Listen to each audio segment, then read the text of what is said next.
The biggest myth that there is in sleep is we all need 8 hours sleep. Going back to the 15th century onwards, nobody has ever said we all need 8 hours sleep.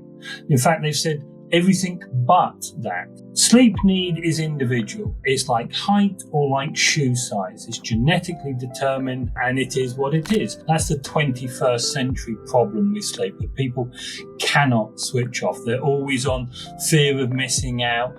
You've got your phone there, you're checking things, making sure things have happened or not happened, whether people have contacted you, whatever. That is the biggest cause of poor sleep. And there is no link between sleeping separately and the state of your relationship. Sleep is separate from intimacy. If you lack intimacy in your relationship, then there's probably something wrong. But sleeping separately from your partner sleep is the most selfish thing you can do. You can't share it with anybody, so why should you think about sleeping with somebody else if you have the option of not doing so? Dr. Neil Stanley is an independent sleep expert. He has been involved in sleep research for 42 years, starting his career at the Neurosciences Division of the RAF Institute of Aviation Medicine. In the early 1990s, he moved to the Human Psychopharmacology Research Unit, part of the University of Surrey, where as Director of Sleep Research, he created and ran a 24-bed sleep laboratory for clinical trials.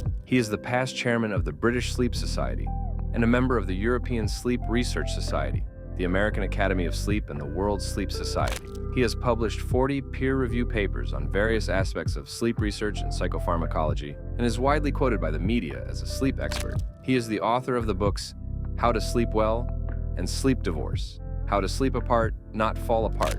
Welcome to Peak Performance Hacks, and I'm your host, Doctor Gan. Today I have a guest that needs no introduction, Dr. Neil Stanley. He's been doing research and also been in the field of sleep for over 40 years. He's written 2 books, How to Sleep Well as a Sleep Divorce, How to Sleep Apart and Not Fall Apart. I think that'll be very valid for a lot of people, especially those in relationships. How are you doing, Neil? Very good, thank you.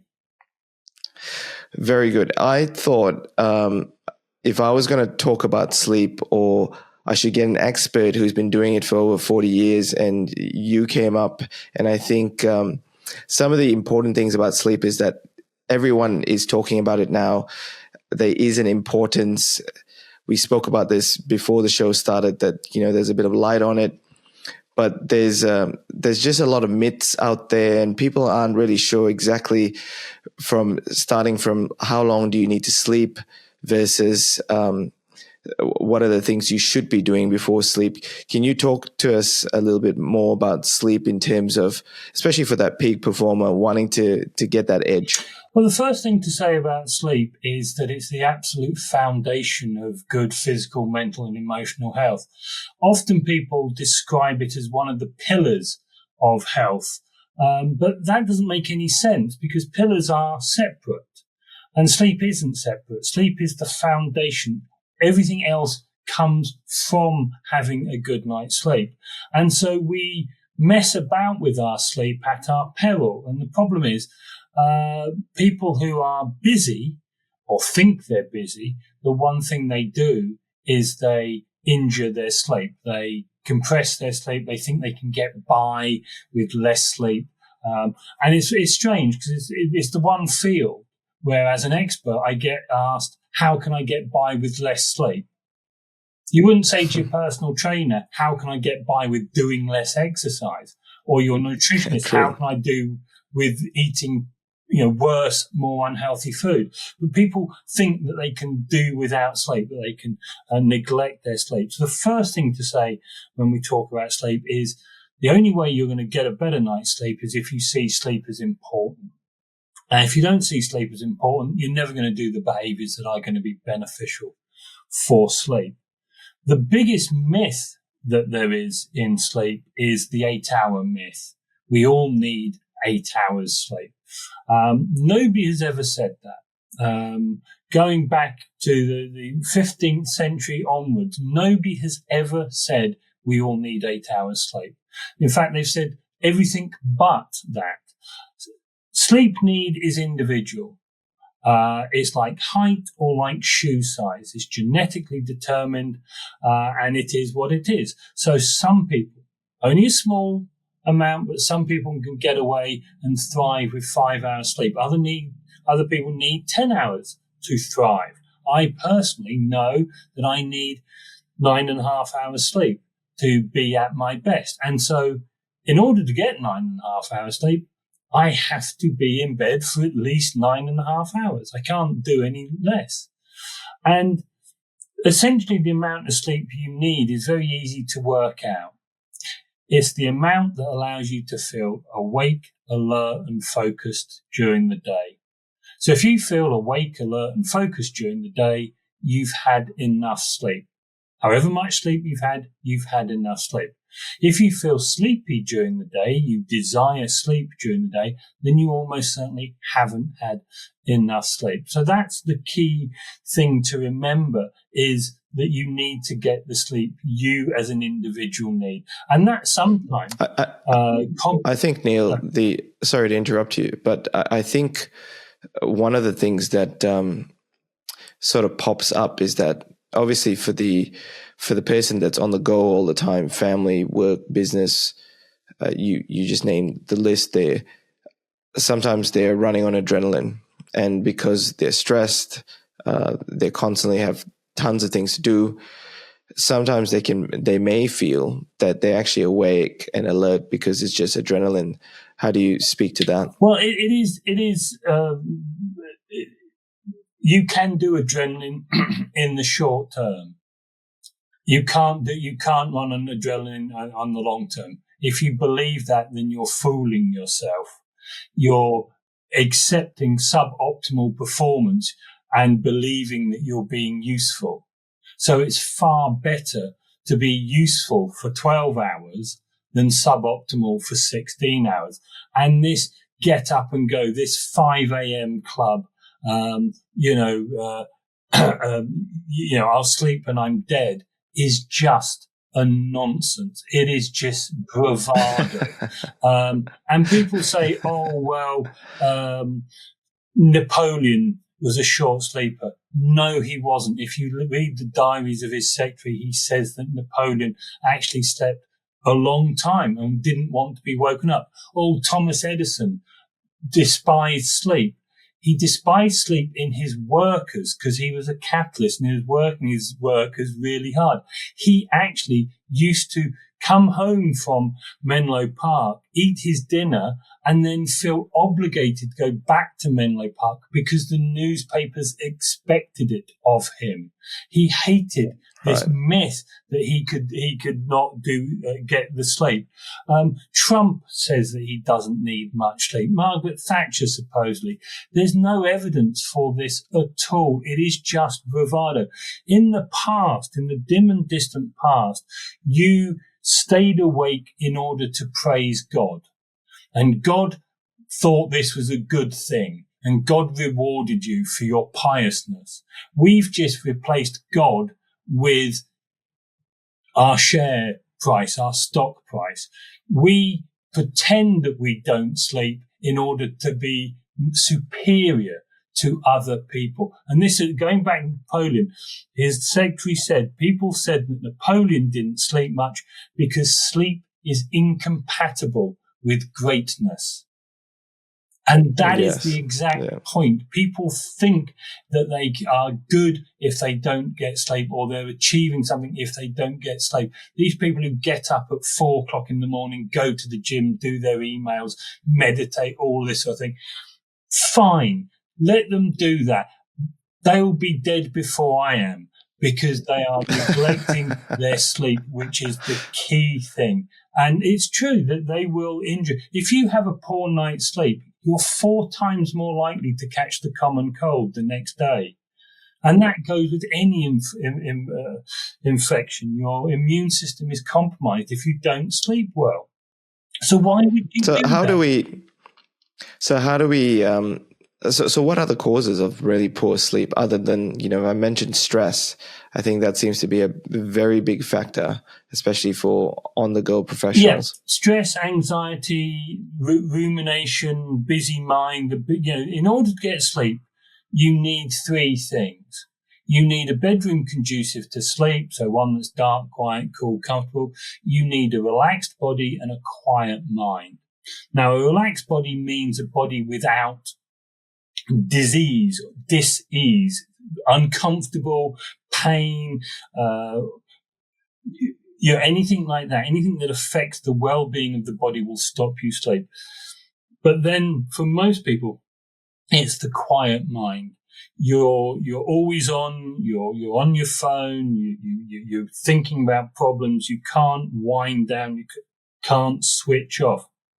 And that is the thing. That's the 21st century problem with sleep, that people cannot switch off. They're always on, fear of missing out. You've got your phone there, you're checking things, making sure things have happened or not happened, whether people have contacted you, whatever. That is the biggest cause of poor sleep. Not making time for sleep, expecting sleep to magically happen without any wind down, without any preparation, and then getting into bed with your mind whirring, racing, and expecting to be able to fall asleep, or waking up in the middle of the night for some reason you need to pee, or you're in pain, or your partner's snoring, or whatever. And then again, your brain starts racing and you find it impossible to switch it off and calm down in order to fall back to sleep. So that's the biggest issue, is the mind needs to be prepared for sleep. And considering you mentioned that, I think one of those points is that there are a lot of people that I speak to, and myself as well at sometimes, where they sort of get up at about 4 a.m. and then they know they're going to continue sleeping till 6:30. So why does that happen, and how do you get back to sleep? Well, the way to get back to sleep is to put yourself into the position where you fell asleep at the start of the night, i.e. relaxed body and a quiet mind. So we wake up for a reason, whatever that reason may be. Say you need to go to the bathroom. You get up, you go to the bathroom, you get back into bed. Well, that takes a minute and a half. But then your brain switches into gear and starts worrying. And so what you need to do at that time of night is something called thought blocking, part of cognitive behavioral therapy for insomnia. So subtract 7 from 1,000 repeatedly, or go through the alphabet, naming an animal beginning with each letter of the alphabet. Anything that distracts your mind from worrying about whatever. If you've been then awake for 15, 20 minutes or so, the advice is to get up, go to another room, do something relaxing, and when you feel sleepy again, go back to bed. Because there's no point lying in bed getting ever more frustrated that you're not falling asleep and getting wound up doing that panic maths. Oh my God, it's 4:30, and if I don't fall asleep in the next 10 minutes, then I won't get enough sleep before 6:30 when I get up, and then, oh my God, I still haven't fallen asleep. And so you're doing that, and you're winding yourself up, ever more frustration. And so get up, go to another room, do something quiet, listen to the radio, read a book, read a novel or something like that, knit or whatever you want to do. And then when you feel sleepy again, go back to sleep. There's no point in, say, tossing and turning in your bed, because that's not going to help. And you can't will yourself to sleep. You can't try, you can't make yourself fall asleep. Lying in bed going, I must get sleep, I must get sleep, I must get sleep. The last thing that's going to happen ever is you fall asleep. It's interesting, some of the work from Matthew, it's Matthew Walker, I believe. He sort of mentions that, you have to try to, he says, avoid, unless you really need to go to the toilet, avoid getting up, because it increases your heart rate. And then to bring your heart rate down, it's going to be a bit challenging. So what do you think about those? Well, yeah, but it's Matt's a few years younger than me, shall we say, and he probably hasn't got to the situation where you do have to get up to the bathroom repeatedly in the night. It's a very young man's vision of the world, shall we say. Yeah, of course. You don't want to necessarily get up. And of course, getting up to go to the bathroom, as he intimates, is you have to get up. Anything else in the night, you can just change position.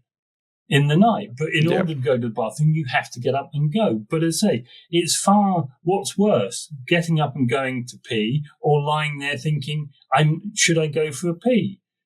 Oh my God, should I go for a pee? Should I go for a pee? Should I go for a pee? That's true. It's actually just getting up and, as I say, the idea of getting up and going to another room, getting up and going for a pee can just be that little reset that people are looking for. Whether your bladder is so distended that you'll wet the bed. If you just get up and go to the bathroom, that can just be that, the bed feels a bit more comfortable when you get back into it. The pillow feels a bit more comfortable when you get back onto it. So that might just be the break that you need. Yeah. And sleep, as you mentioned, I think sleep anxiety is a real thing. And these days, a lot of people are tracking their sleep. I mean, I do as well.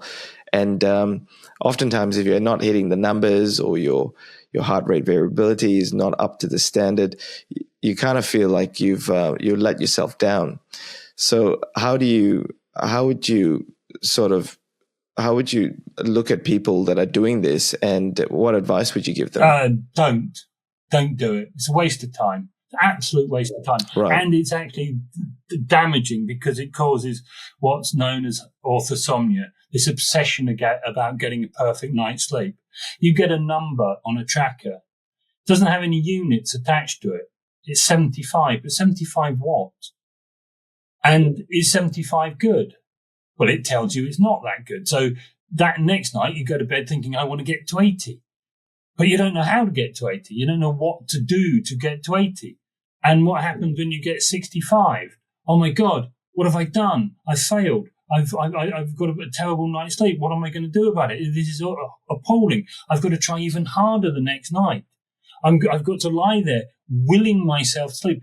You cannot increase the numbers on these devices. They are inaccurate. Every paper that's ever been published that describes these things say that they are 80% accurate. They cannot measure light sleep. They cannot measure deep sleep. They cannot measure REM sleep with any accuracy at all. They are a rich man's toy. And they are causing problems. They are causing insomnia, not helping people deal with their insomnia. They are a waste of time. They can tell you roughly how much sleep you've had, but you don't need to know that. You need to know how you feel at 11 o'clock in the morning. Do I feel awake, alert, and focused? That's the way you judge your sleep, and the only way you need to judge your sleep. Sleep tracking is, as I say, a waste of time, which is causing problems because it's giving misleading information and people are trying to achieve something they can't influence.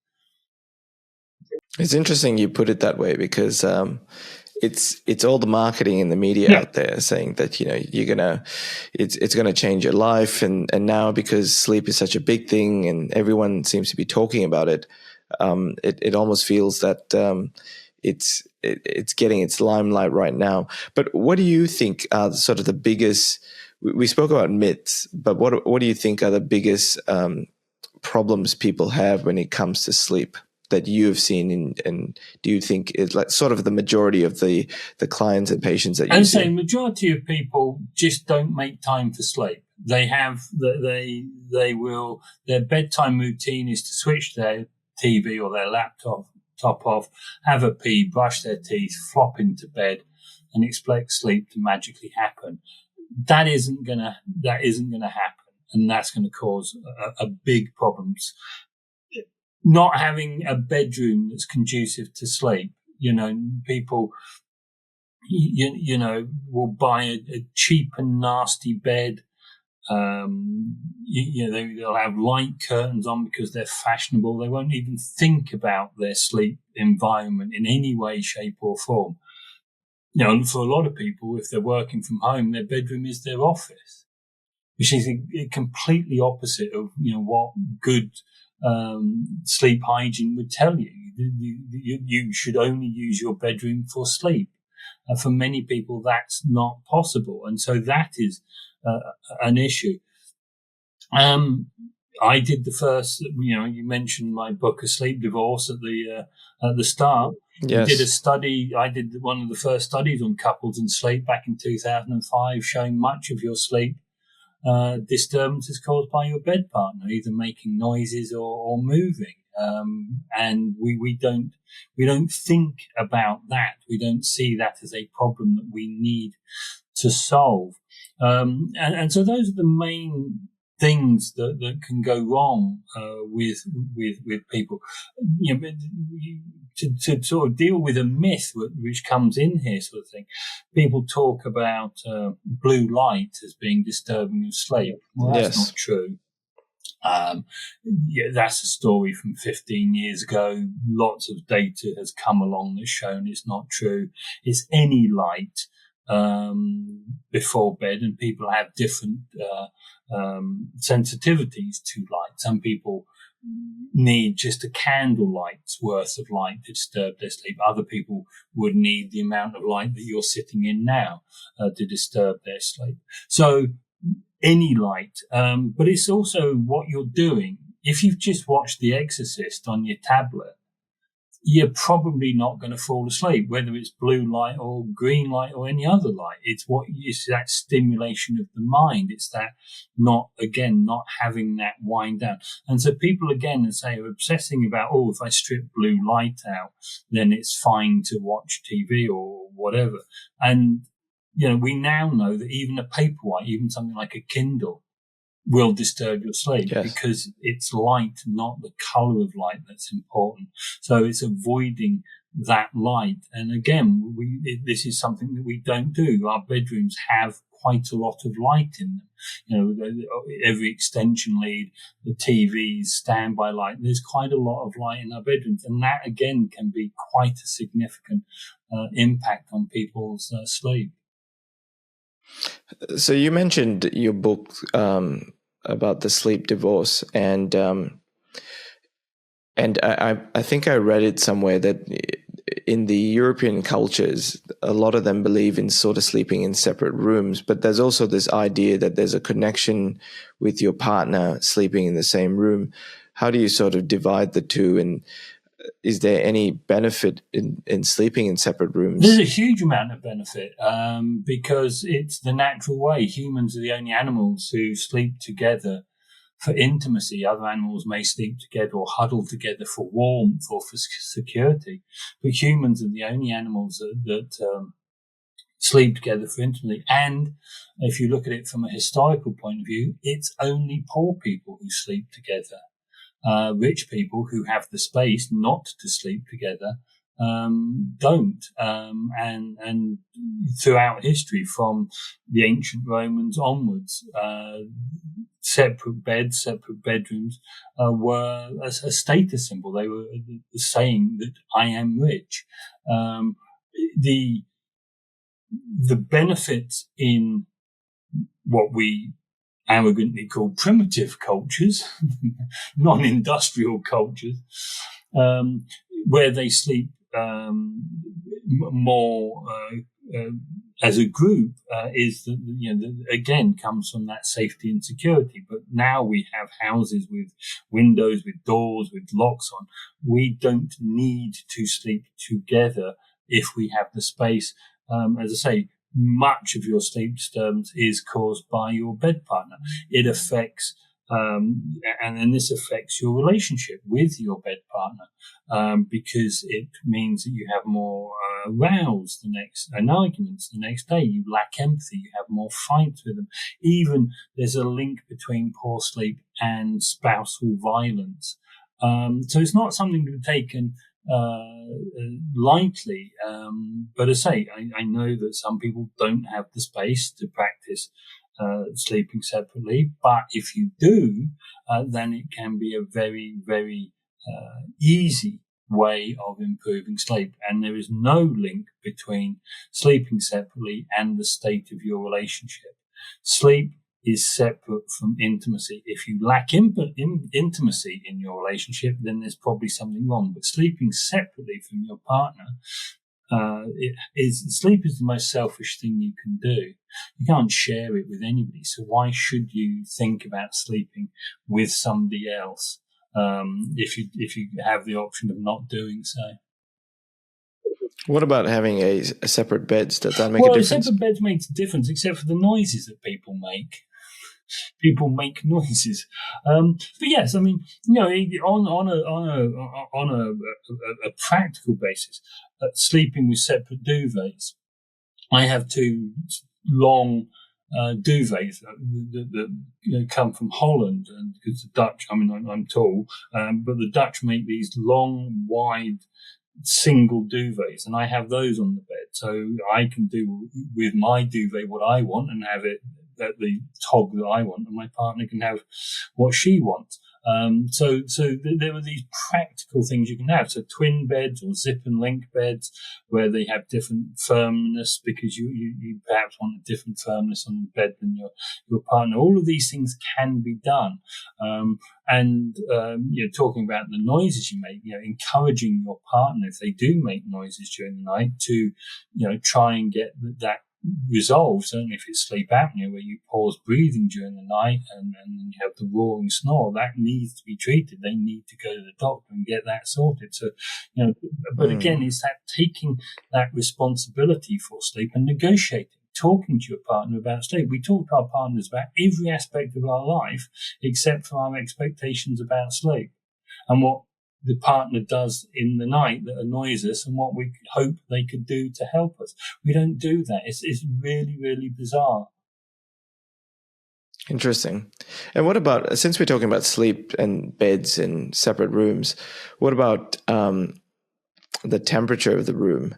And obviously each person would have a different temperature that they prefer. Do you think that makes a huge difference? Yeah, I mean, one of the things that you need to do in order to get a good night's sleep is lose about 1 degree of body temperature. Now, that body temperature starts dropping just before you go to sleep, and it continues through until about 2 o'clock in the morning. So what you need is to have a temperature gradient. So the bedroom needs to be cool. The bed can be warm, but you heat the bed up anyway just by being it. So bed can be warm. But you need a temperature gradient so you can shift that heat. So if you look at any sleep textbook, it will say around 16 to 18 degrees centigrade, 60 to 65 degrees Fahrenheit. That's difficult to achieve. In a hot country, certainly it would be your AC probably couldn't get your bedroom down to 16 to 18 degrees, or it would struggle, and you'd need bloody big chillers in order to achieve that. So that's an ideal. Now, of course, being in Britain, where 17, 18 in summer is good, is an achievement.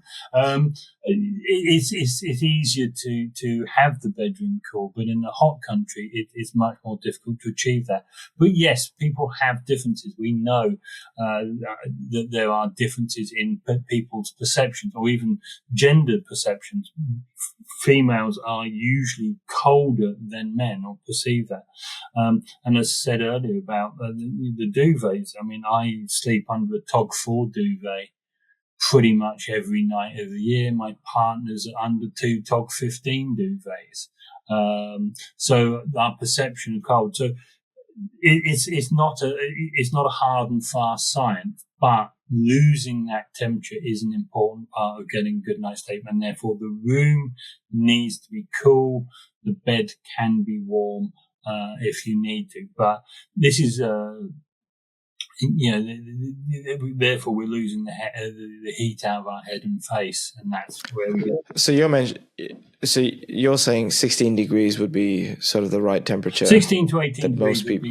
But that's what all the textbooks would say that it should be. Yeah, and there's this concept of using a thick and heavy blanket Does that make a difference? If you like it, it's like anything that you say about sleep. If you like it, if it works for you. I mean, weighted blankets come really around from the children on the autistic spectrum. It helps them, it calms them, and therefore it probably helps improve their sleep. Whether you as an adult would like that, it's personal choice. I would hate it because I like a very light, thin duvet most nights of the year. Something heavy lying on me, it would annoy me probably. So it really is. If you find it comforting and relaxing to have a weighted blanket, then absolutely. Yes. The reason I mention it is because with some of the trackers out there, that's one of the things they put in as an indicator about your sleep to get a bit more information about how you're sleeping and also the temperature of the room. So I thought it was interesting about the weighted blanket because I do know that in the autism spectrum, there has been evidence to show that weighted blankets actually work and help them as well. So that was an interesting point. Yeah, I mean, it's like every piece of advice that you read about sleep is, does it work for you or would it work for you? If the answer is no, don't do it. Whatever it is. So what would you suggest for someone who probably wants to get better sleep, wants to improve their sleep? What would be a good place to start? Because for some people, they might be sleeping at midnight, they might be sleeping at 10 o'clock, they might be sleeping at 2 a.m. and then sleeping in till 7 or whatever time they get up. But should they start with setting a routine and waking up every day at the same time? The most important thing that you can do as an individual easily after making your bedroom dark is to set your wake-up time 7 days a week, 365 days a year. The reason for this is because you start waking up around 90 minutes before you get up. So your temperature starts increasing, your cortisol starts increasing. And so if you fix your wake-up time, you will start, it becomes a habit and you start anticipating it. So you then can wake up at, say, 7 o'clock without an alarm clock. And your body will be on its rising phase. It will be anticipating that waking, and therefore you should wake up and hit the ground running. Now, of course, some people are morning people and some people are evening people. Morning people find it much easier to get up in the morning, whatever time they start. Evening people are much more liable to find it difficult and be groggy in the morning, but want to go to bed much later at night. Again, morningness and eveningness is to a great degree genetically determined, and so you can't really change your morningness or eveningness. So it might be good to recognize whether you are a morning person or an evening person. But yes, fixing your wake up time is a very, very strong intervention that you can make in order to get a better night's sleep. What about your sleep time? Does that matter? Your sleep time. I mean, what as in clock time you go to bed or how? Yes. As I say, morningness and eveningness. It's recognizing what is right for you. So, I know I need 9.5 hours sleep. I go to bed around 9 o'clock. I wake up around 6:30. I'm absolutely fine. In fact, I start work at 7 and probably have done most of my important work by sort of 10, 11 o'clock in the morning. Other people who genetically don't want to go to sleep until 1 o'clock in the morning and get up at 10 o'clock, they're going to suffer if they're working 9 to 5 because they're going to be getting up at a time they're not suited to. Most jobs are still 9 to 5. So it's recognizing your morningness and eveningness and playing to your strengths. If you're a morning person, then, do things in the morning. If you're an evening person, then don't get up at 4 o'clock in the morning. It will not suit you at all. So the chronological sleep is a real thing, yeah, and genetically predetermined. And people watching this want to know, there are on the internet many morningness and eveningness questionnaires. The Horn and Ostberg questionnaire is the one to use. There's plenty of these electronic ones. Just fill those questions out. It doesn't take more than a couple of minutes, and that will tell you how strong you are, whether you are morning or evening. But it's definitely a thing that we see in sleep research. Can that be changed? No. You can, of course, do what you like. You can get up when you like. You can go to bed when you like. But your tendency to be morning or evening is genetically determined. So, as I say, it's about doing things that suit you and is right for you. So, as I say, you can get up whenever you like, go to bed whenever you like. But it's what's going to work best for you. And Neil, you mentioned people that are not getting enough sleep and they don't feel well rested. I guess people want to work out how long do they need. And let's say they don't have the insight and they're not sure what they need, because when they've burnt themselves out because they're working so hard, they might feel they need 10 hours. How would you sort of advise someone who's trying to work out how much sleep they actually need? Well, the best way to do is go away for 2 weeks on holiday and see what you do on holiday. Get away from the stresses and strains. Get away from your business or whatever is keeping you busy. Go away for 2 weeks somewhere nice and see what you do. See how you sleep if you don't have those pressures on you, and see how you feel. Because as you say, if you're completely exhausted, you will crash and burn, and you'll sleep a long time. And you think, well, yeah, that's great. I feel really good after 10 hours sleep. Therefore, as you say, I need 10 hours sleep. But no, that's because you are under stress. This is a stress response. So my advice is to say, go away for 2 weeks and see how you sleep then. And it's a question also to ask when people say, oh, I've got a sleep problem.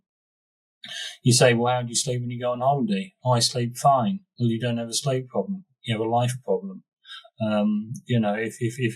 If you're an insomniac, you will sleep badly, the majority of the time, whether you're a business or whether you're on holiday. If you go away on holiday and sleep fine, then it's your lifestyle that's getting in your way, not a problem with your sleep.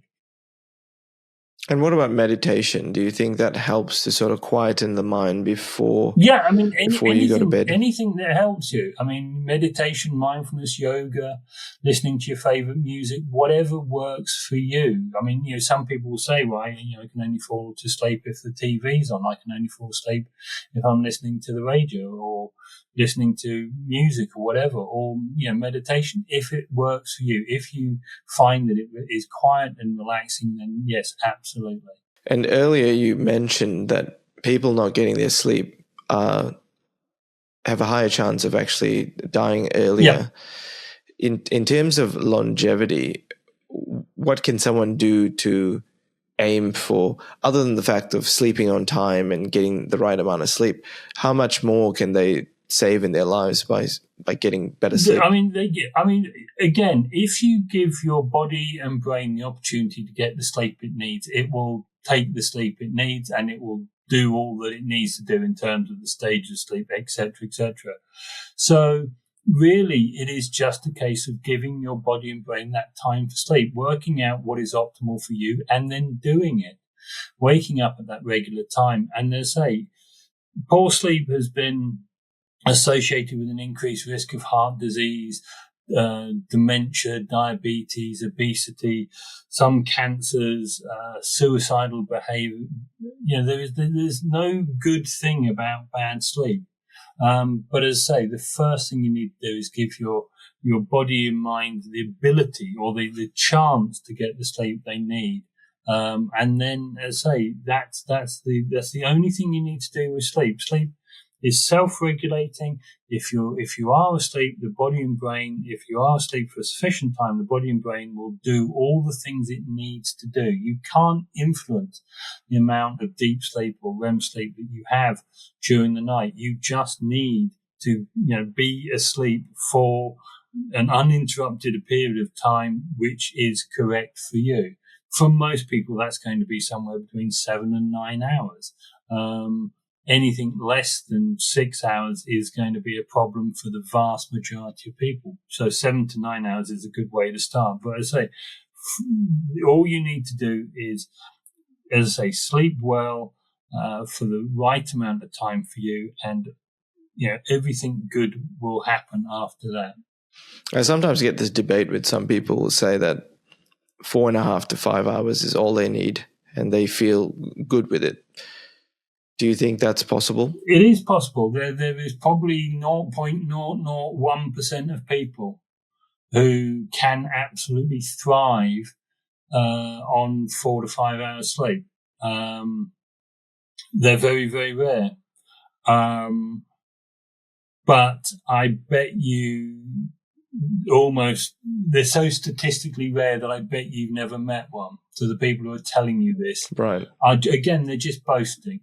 They just think they're, there's this idea of polyphasic napping, which is where you sleep 20 minutes every hour or 20 minutes. Yes. And one of these cycles, one of the designs of this is called Uberman, which is exactly what they think they are. They think they are better. They think they are, and that's it. They're just thinking that, I'll sleep when I'm dead. That sleep's for wimps. Yeah. That's what they believe, and that they fooled themselves into feeling rubbish the whole day. But as long as the hours are there, and they'll boast about it to you and tell you about it, because that makes them feel good. That makes them feel special. And it's pathetic. You never find a woman say it. Women don't say that. Women don't boast about it. It's a very male, testosterone-filled alpha behavior. It's interesting because I think I read Cristiano Ronaldo does that. I think he never sleeps. He naps through the day, so he'll probably have activity and then sleep for an hour or two. Yeah, I mean, and then do his activity. Yeah, a lot of things are written about people who actually haven't ever spoken to the person in question. And certainly, I know a number of stories about sportsmen that if you actually ask the sportsmen, they have no idea where this story actually came from, and don't recognize themselves in the story. Again, it's like what I said earlier about sleep is not compatible with greatness. Remember that as why your publicity person is saying that about you. It's just, you're saying, I'm better than you. That's why I deserve my stock options, my massive salary, my private jet, because I'm better than you, weak, pathetic human being who needs 9 hours sleep. It is so hilariously funny, if it wasn't so tragic. Yes. Well, Neil, I think that thank you so much for your time and also for all that information, because I think there's a lot of myths out there, and it's hard to know what's real and what is actually just rubbish out there. And so I love the fact that you actually have laid out some of the basics and the foundations, especially for people who are quite busy and are sort of aiming for that peak performance. I think it's always pushing yourself to the limit. And I think a lot of the information that you mentioned kind of really dials it back to going back to the basics. And if people want to hear more about you, where can they find you? My website is thesleepconsultancy.com. So the sleep consultancy, all at one word.com. And that's where you can find out about me. Perfect, Neil. Well, thanks for your time again, and we will speak soon. Thanks very much. Thanks. This wraps up this episode of Peak Performance Hacks. All the links and resources are in the video description or in the resource section, whether it is on Spotify or Apple Podcasts. If you're watching this on YouTube, please consider subscribing. And if you're listening on Apple Podcasts or Spotify, please leave us a review so that more people can discover our podcast and it could benefit them as well. Until I catch you next time, speak soon.